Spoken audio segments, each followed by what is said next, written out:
George.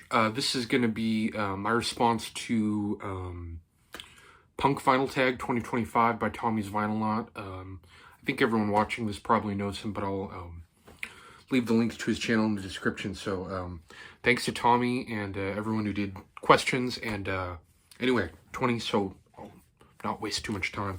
The first one is a DIY question. So I'm going to do a punk record with a bunch of great covers. And this is Slaughter and the Dogs Do It Dog Style. And they do great covers of I'm Waiting for the Man, Quick Joey Small, and Who Are the Mystery Girls. So yeah, this was awesome VCLT from Joachim Midlife Crisis Rants. So thank you very much to him again.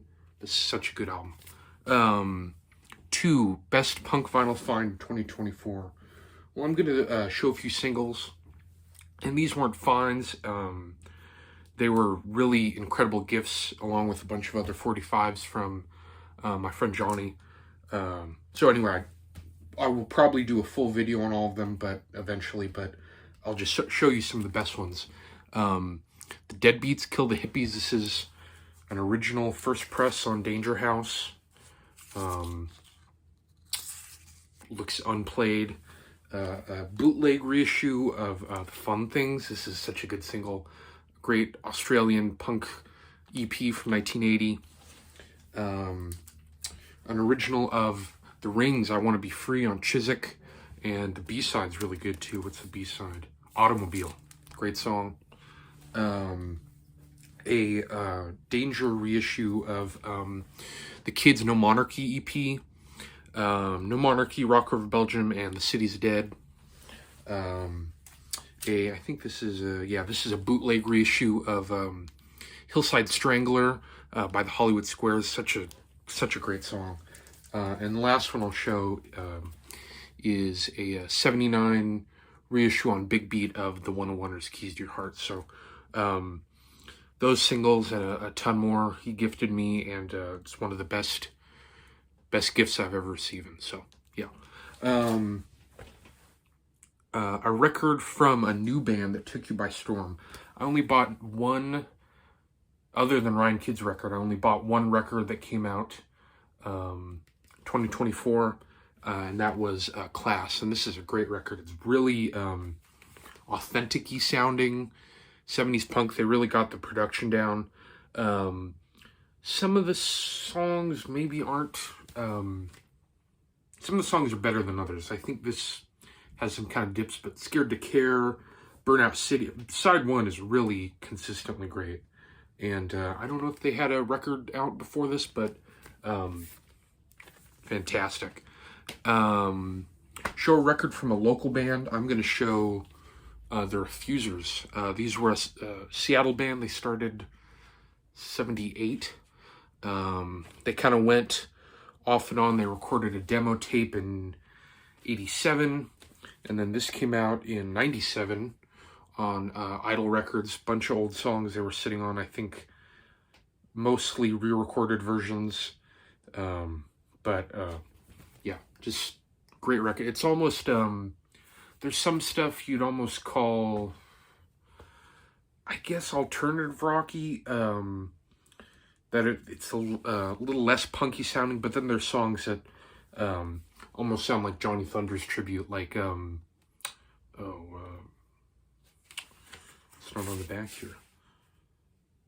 Don't Fall, Nobody. Those are both very, very Heartbreakers-y sounding songs. So I'll probably do a needle drop on this.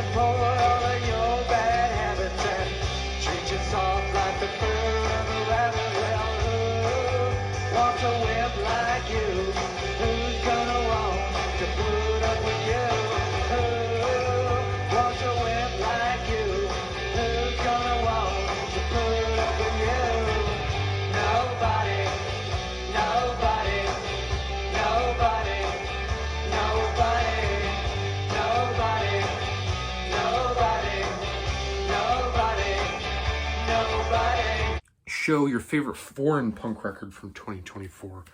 I think this came out 2023, but I bought it this year when I saw them.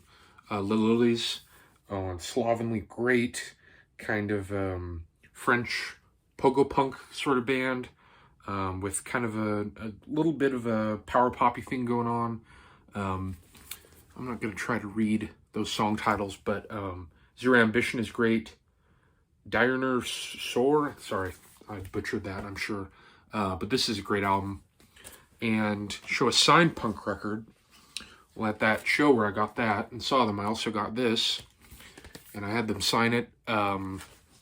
Most of them I couldn't really communicate with. They had such thick accents. But they were really super nice guys. So, Lilies.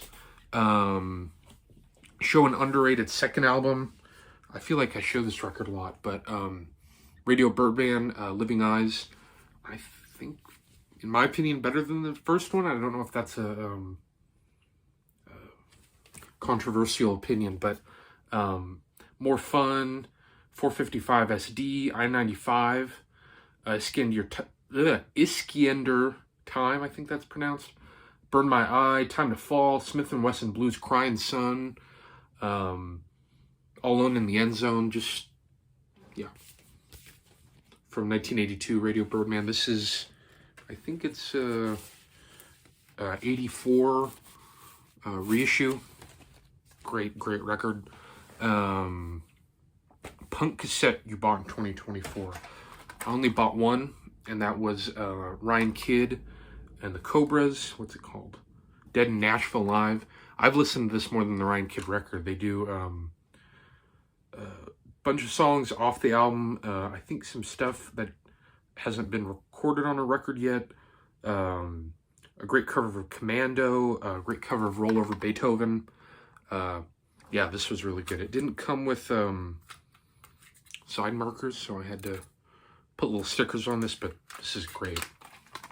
2025 punk record you're excited to get. I think these both came out 2024, but there's a reissue of the Briefs singles collection I'd like to get, and there's it's kind of expensive, but there's a Saints box set that looks pretty cool, but it has like an alternate mix of the album. I'd be more interested, I guess, if there were some demos or something, but I'm not sure about that. Maybe eventually.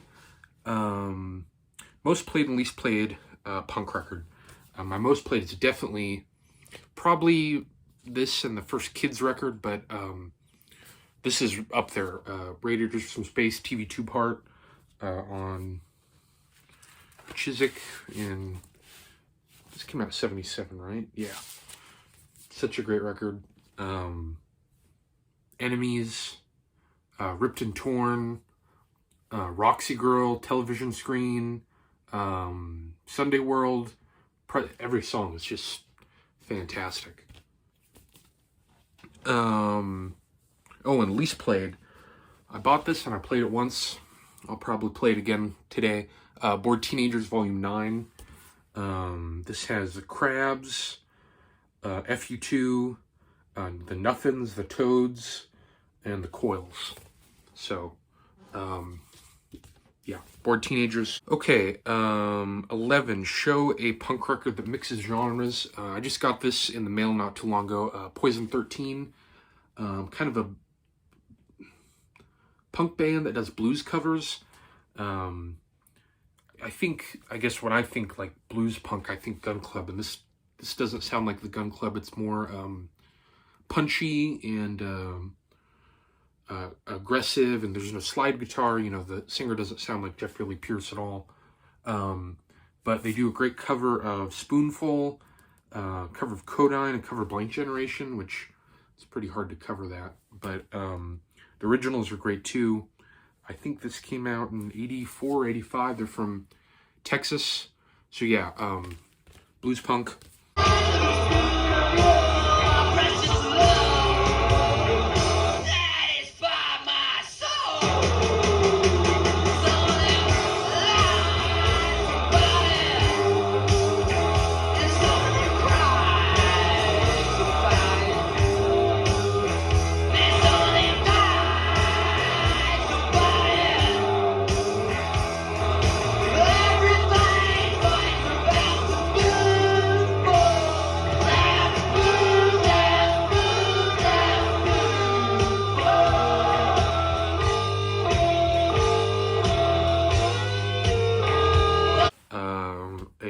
drunk punk or straight edge record.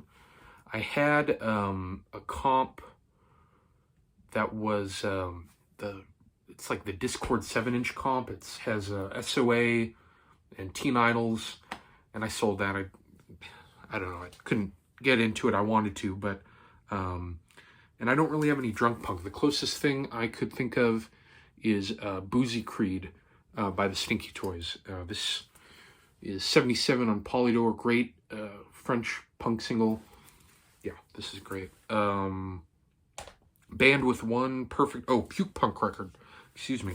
I don't have anything with anyone puking on the front. The closest thing I could think of is Killed by Death Volume 10. And song 1, track 1 is Vomit Pigs. Useless Eater by the Vomit Pigs. So that's a great song. And this has some other really good stuff, like Hijacked Victim by 63 Monroe's great. We Dig Nixon by the Voodoo Idols. That one's pretty good.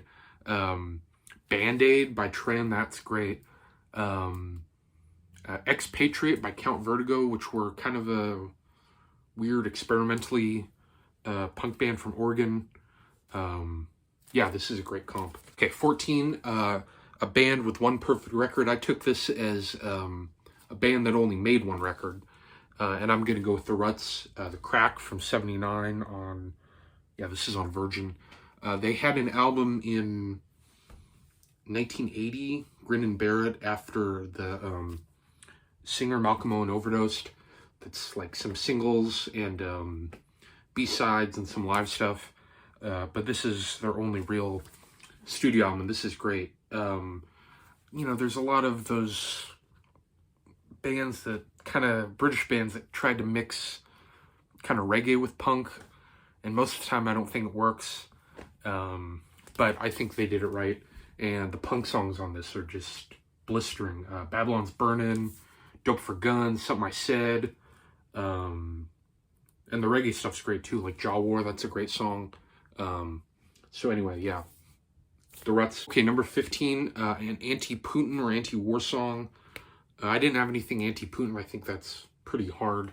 But the first anti-war song I thought of was Tommy Gun off Given Enough Rope. Probably my favorite Clash song. I think this album maybe almost beats... I mean, it doesn't stand a chance against the US track listing of the first record, but against the UK track listing, I think this might just be a little better. Safe European Home, English Civil War, Tommy Gun, Cheapskates, Guns on the Roof, Stay Free. Stay Free is great. Julie's in the Drug Squad. Anyway, Clash. And this would have worked for underrated second album, but I think someone already showed that. 16, Your Fight Music. And I'm going to go with The Normals, Almost Ready. This just a song that just gets you amped up, and yeah, great. I think it's on that Killed by Death I showed, actually, but 78, I think. Yeah, this is a Last Laugh reissue. Awesome band. Show a punk mating song. How about The Reactors, I Want Sex, backed with Seduction Center. This is also a gift from Johnny, and it's also on Last Laugh. Great, awesome reissue label. Yeah, this one's pretty good. Came out 79. 18, show an over-the-top but essential piece of punk merch. And I'm going to show these Mummies trading cards that it broke, but that do come with bubblegum. The other pack I got, I ate the bubblegum, and it was just like turned into cornstarch in your mouth. But the cards are real flimsy, but they're cool. You got Larry. How's the air up there? A Little Light Reading. That one's pretty great. Hijinks on 101. Class Act.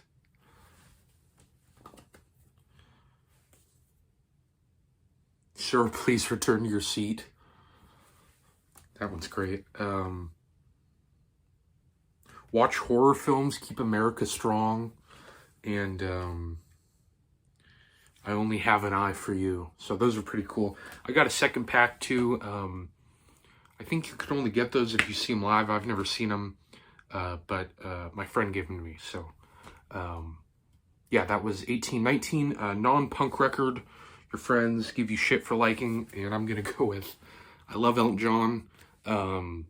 This is a Greatest Hits Volume 2, and I remember Elton John was the first record I ever got, and then I went to Goodwill, and there was a copy of his self-titled album and Rock of the Westies, and then a couple weeks later we went to a garage sale, and there was this, and number 20 show a punk record predicting the future, and I'm going to show The Accident. So anyway, thank you for watching, and thanks for Tommy and everyone who contributed questions, and thanks. Yeah.